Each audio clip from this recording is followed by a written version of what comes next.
Herman, there he is. Fake news Farage at it again.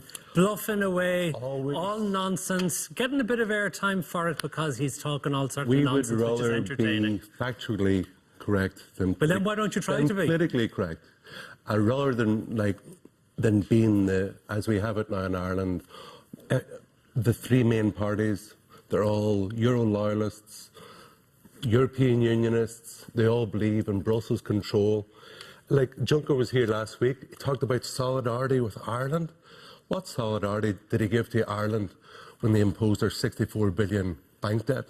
What solidarity did he do when they raped our Irish waters of 200 billion worth of fish since we joined the EU?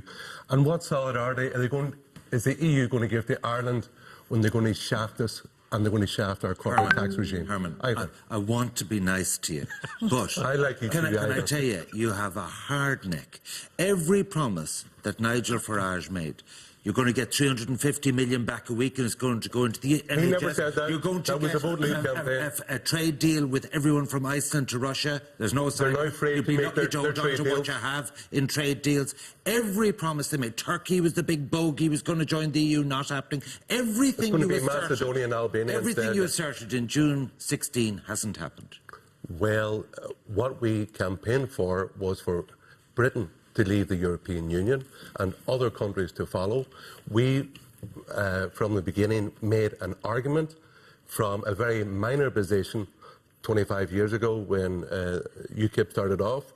It then became a majority position in the UK. That's what they voted for. And without understanding the consequences. What they should get. And you know what? 100 years ago, our country fought the British that we could make our own laws, control our own borders, say how our money is spent, who comes in the country.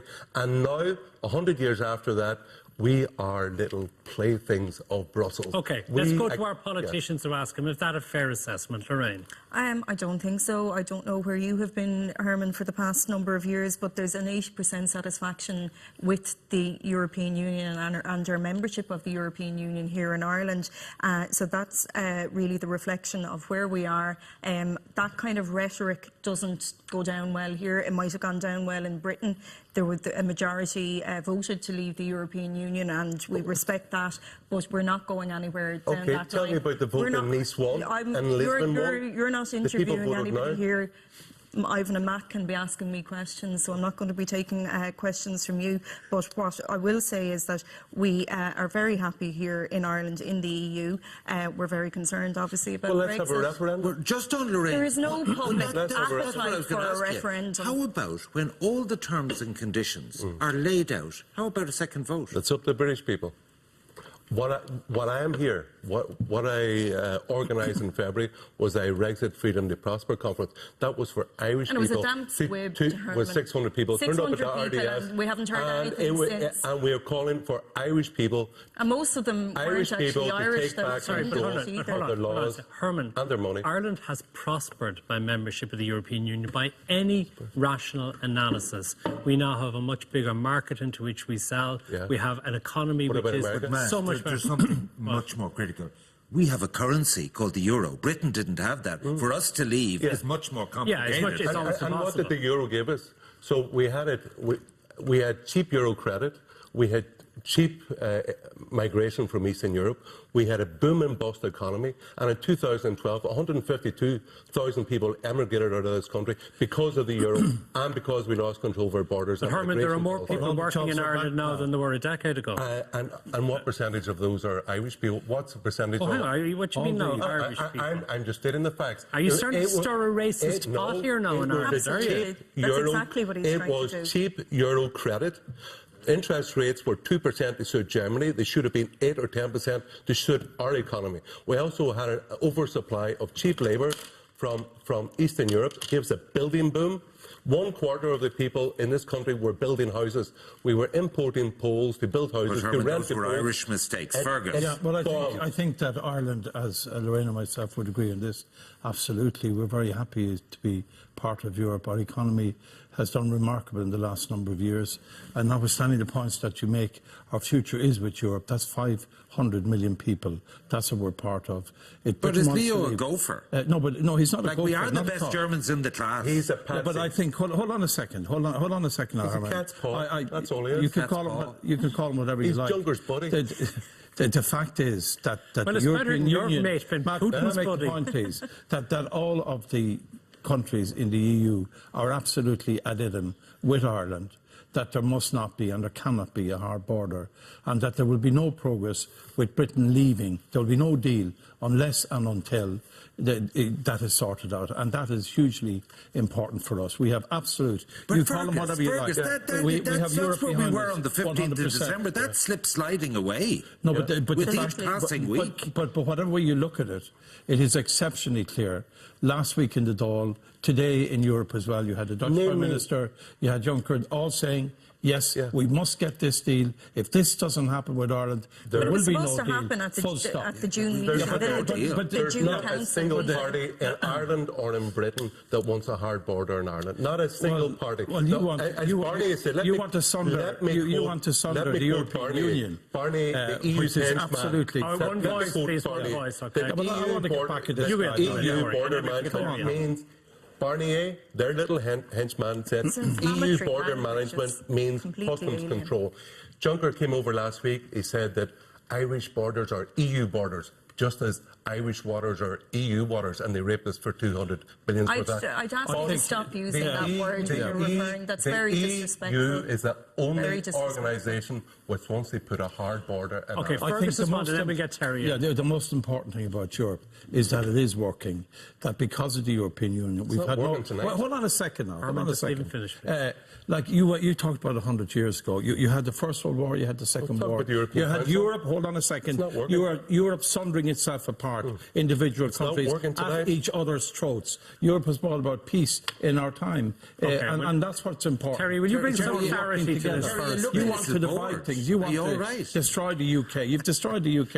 I'm frustrated, not at Fergus. I'm bored and frustrated simply because there is a method of approach being used here, which is to interrupt people all of the time. One person is doing it with insults and three-worders. That is not useful for anybody. If we can go back to the thing that Britain needs to do and that we will happily help them with, because my company was a company that was in charge of helping the Irish people to get it right. Lisbon too, when we went back and said, OK, we didn't tell you right the first time. You didn't have all of the information the first time. They didn't get the right answer. That's what... Am I going to be allowed to finish my sentence? When we give you all of the information, you will make another decision. You may keep with the original decision, or you may change. And the Irish people, in their enormous wisdom, which is matched by the British people in their enormous wisdom, when they have all of the information, changed their mind. I think the priority has to be for Leo to be very useful out in Europe and with Theresa May and persuade the British to have sorry, I just want to ask you on that. It's now proposed that Leo will do a tour of European capitals. Surely we have no problem with other Europeans. He needs to be focusing on Anglo-Irish talks. But he is. And for months there was no dialogue going on. Please. That's not actually true, Ivan. There's an awful lot of stuff going on with media people saying, oh, there should be more of this, or there isn't anything happening there. If you look at the Department of Foreign Affairs and the way they have structured their time over the last 8 to 10 months, it has been enormously focused on Britain. But it has not been focused on Britain to the exclusion of the realisation that, yes, Europe is all for us. Yes, we're very good Europeans. We buy the European project. We exemplify it. But you always need to keep your friends herded together in a time of attack.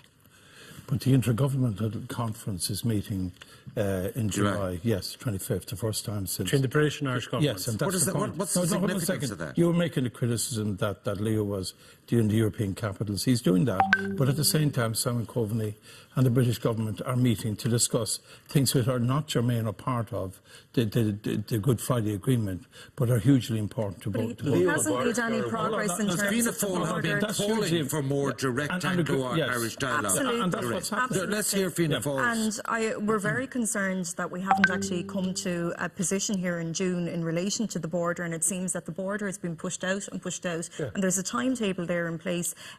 We need to have the final agreement by October to allow the ratification process to get to March, and that's a very strict timetable.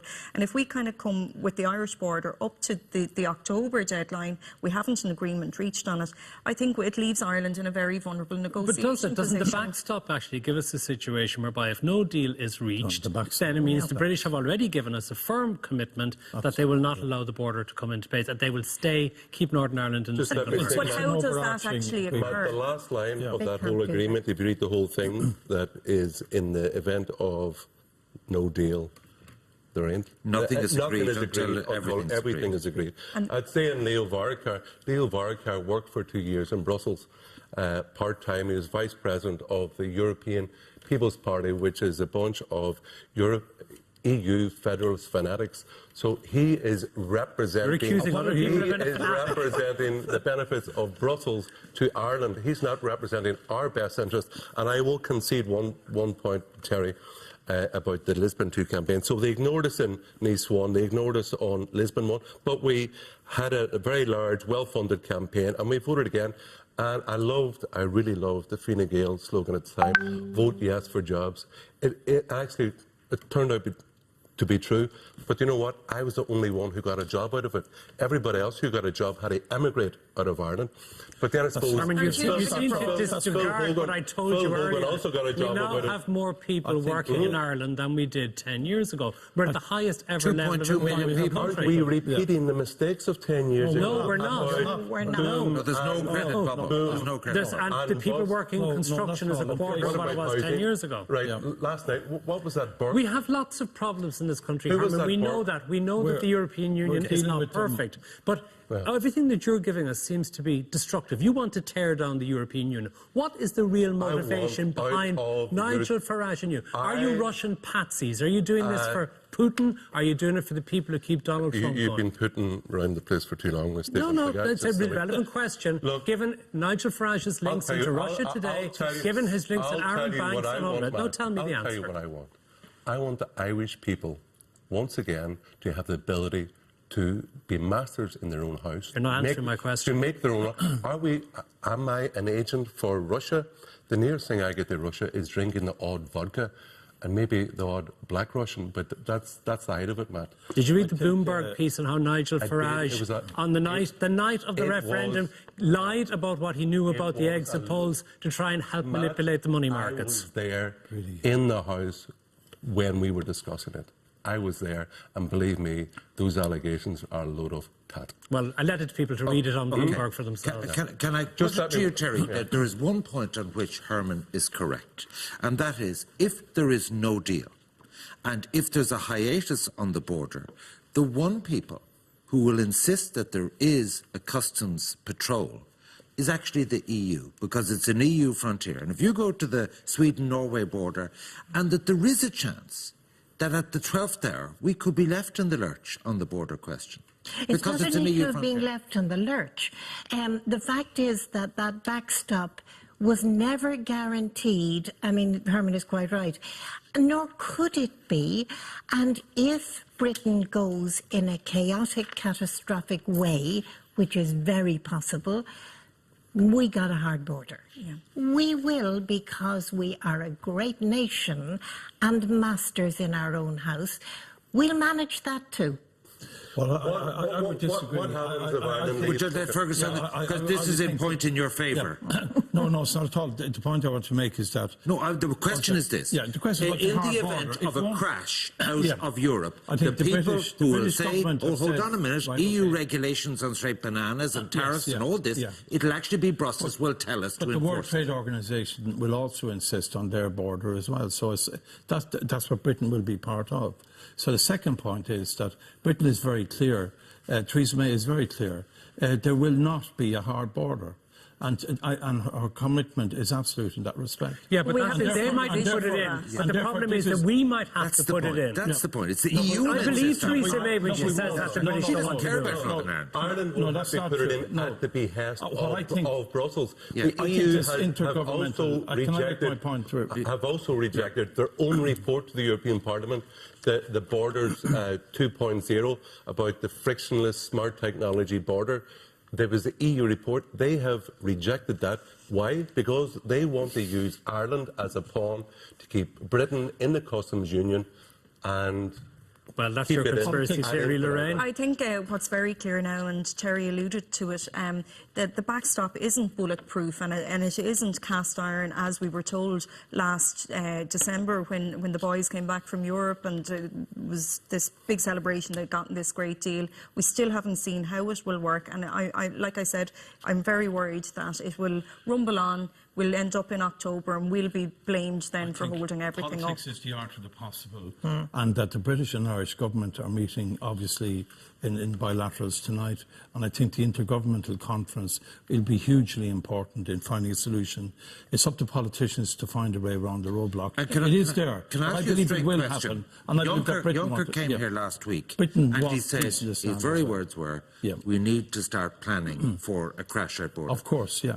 And there's been a number of furtive references to contingency planning.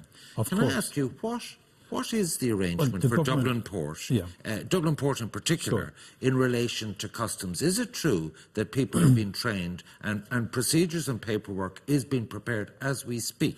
I don't know the answer to that, but what I do know is that every single eventuality is being covered, planned for, and has been from the very beginning. And that the Revenue Commissioners are deeply involved in this, I'm told. Well, I don't know the detail of what you're talking about, but I do know the government is covering every single possibility and eventuality, but they want to get it right. No, but I'd just like to know what the detail of it is, because every time we ask a government representative, they know nothing about it. No, we don't know. Didn't Kenny start research into this frictionless technology border, and the first thing Varadkar did when he came in was stop it. So don't tell me that Leo Varadkar is working in the best interest of people living in the border. He's not. Of course, he's here. He's the Taoiseach of Ireland and the co-guarantor of the Good Friday Agreement. He is a gopher for his real boss in Brussels. I think you're the gopher. I would like to know what percentage of our laws, of Irish laws, are made in Brussels. I would like the government to show us what percentage of Irish laws. We're both members of the Irexit. The fact is that the laws that have come to us from Europe have freed half this nation. Until Europe came in and created equality for women in a real sense in this country, we didn't have it. Europe has been a godsend in creating a new understanding out of which we have created our own legislation, and let's hope it continues to do that. Well, Irish people can do it for ourselves. We do. And if you ask the people of Greece the benefits of EU membership when 45% of the youth were unemployed, and all across the Mediterranean. And tell me this, we're running out of time. Finally, do you ever have a quiet moment with Nigel Farage and look at the prospect that the end game of this may be Brexitino, Brexit in name only, that actually Theresa May, after her cabinet and after the white paper, is actually going to sign up to EU regulations in perpetuity? I'll tell you, Ivan, the British government is so pathetic and so weak, and Theresa May and her cabinet, like Theresa May is a Remainer. She doesn't have the will, and therefore she doesn't have the discipline and that hunger to get a good deal. So yes, I do think a Brino is very possible, and it could very well be Brexit in name only. It's like listening to Trump Light. It's all the same type of language used all the time. You keep saying Varadkar, Leo Varadkar is a gopher for Juncker. Yeah. Who's Nigel Farage a gopher for? Come on, who's pulling the Nigel Farage strings? Do you know what I really Who's paying the bills for Nigel Farage? Where's he getting the money from? The European Parliament. That's a great thing to boast about. I think there's more than that, though, isn't there? I love when Nigel is called a populist, because when he started off 25 years ago and he was getting 300 votes in a by-election, no one called him a populist then. But, I think they called him a xenophobe and other things, Terry Crone. I would have two very small comments to make arising from what you said about the language and so forth. I would like our Taoiseach's name to be pronounced properly, and I would like the word rape not to be used in relation to things like fish stocks. Okay. It's inappropriate. Well, okay. There's a European Council tonight on migration. Okay. 2 million people have come into Europe in the last few years. And in Germany last year, there was 3,000 sexual assaults by migrants. That is absolutely disgusting. We started on fake news and we're finishing on fake news. Well, if you thought that was fake news, we leave that there and we want to thank our panel. After the break, Danny Healy-Rae gives us his take on Ireland's heatwave. We'll hear from Gogglebox's favourite farmers, the Fergal and Neil Tully twins, and on our panel, Niamh Horan, Michael Fitzmaurice and weather expert Alan O'Reilly. Stay with us.